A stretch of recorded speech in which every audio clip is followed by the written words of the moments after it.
Assalamualaikum warahmatullahi wabarakatuh. Di sini kami akan menjelaskan materi kami mengenai penerapan sistem persamaan linear dalam penjadwalan kereta api bisnis. Next. Sebelumnya, perkenalkan, saya Valisa Vina Ravelina dengan NIM 187241012 dan rekan saya. Saya Fitur Ramadan Duli Manjaya dengan NIM 187241015. Oke, sebelum masuk ke materi, saya akan menjelaskan apa sih transformasi linear itu. Transformasi linear adalah fungsi yang memetakan vektor ke vektor lain dengan mempertahankan operasi penjumlahan dan perkalian skalar. Konsep ini menjadi landasan untuk memodelkan masalah penjadwalan kereta api. Next. Selanjutnya adalah latar belakang masalah. Jadi latar belakang masalah ini dibagi menjadi 3 poin. Poin pertama adalah keterbatasan infrastruktural pada jam sibuk.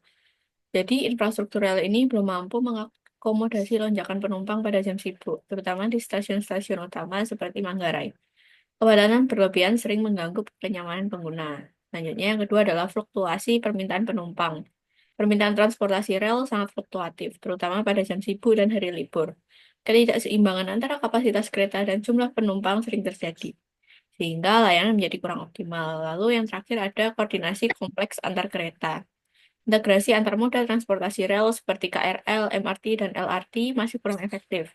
Jadwal dan konektivitas yang tidak sinkron seringkali menyulitkan penumpang dalam perjalanan. Masalah-masalah ini memerlukan solusi strategis untuk meningkatkan efisiensi dan kenyamanan transportasi rel. Next. Oke. Uh, Sistem persamaan linear ini dengan bentuk A, X sama dengan B. Nah, A sendiri adalah matriks koefisien, yaitu durasi perjalanan, kapasitas rel. X adalah vektor variabel yang dicari, yaitu jadwal optimal. Lalu B adalah vektor konstanta, itu kebutuhan operasional. Contoh variabel SPL yaitu yang pertama ada waktu keberangkatan kereta yaitu X1, waktu kedatangan kereta X2, dan 3 kapasitas lintasan rel. Next. Jadi salah satu metode penyelesaian SPL itu ada eliminasi Gauss atau Gauss-Jordan.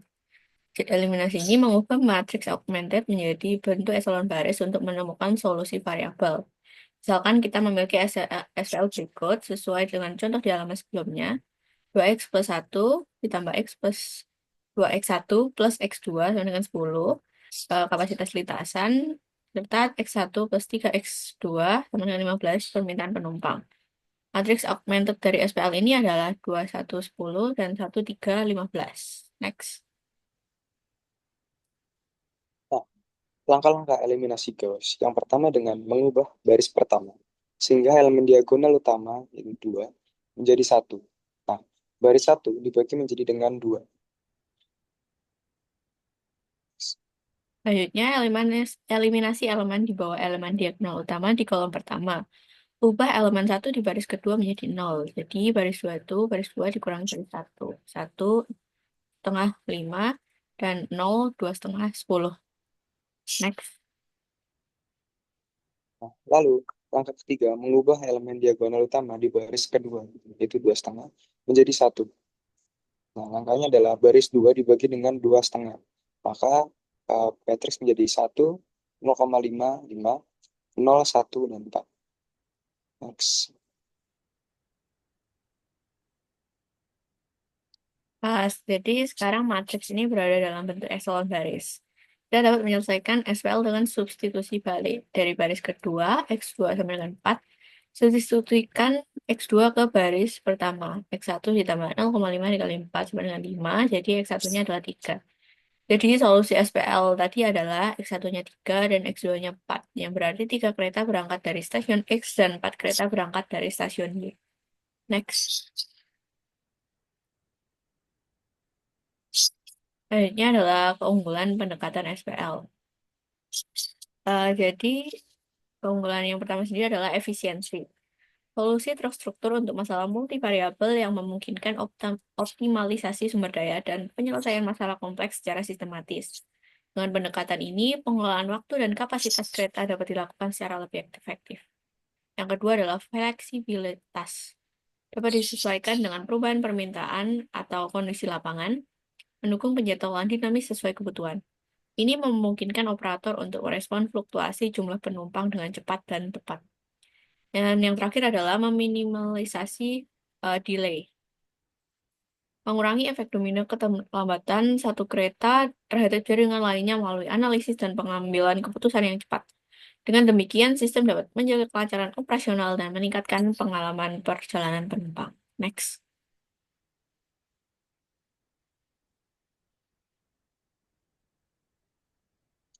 Nah, lalu ada diskusi kritis. Diskusi kritis ini menjadi ada dua. Yang pertama, batasan masalah. Batasan masalah sendiri dengan itu matriks koefisien harus memiliki determinan tidak sama dengan nol agar solusi dapat ditemukan. Lalu batasan masalah yang kedua adalah tidak memperhitungkan faktor eksternal seperti cuaca atau gangguan teknis. Lalu ada integrasi teknologi. Kombinasi sistem persamaan linear dengan AI, artificial intelligence atau machine learning untuk memprediksi permintaan yang dinamis.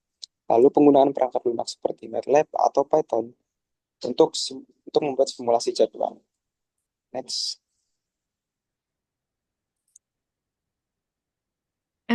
Untuk kesimpulannya sendiri, yang pertama, matriks dan transformasi linear adalah alat penting dalam matematika terapan. Yang kedua, SPL memberikan solusi optimal untuk penjadwalan kereta api. Dan yang terakhir adalah pendekatan ini dapat dikembangkan lagi lebih lanjut dengan teknologi modern.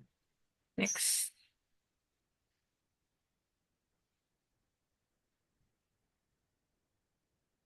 Sekian presentasi dari kami. Kurang lebihnya mohon maaf. Wassalamualaikum warahmatullahi wabarakatuh. Terima kasih.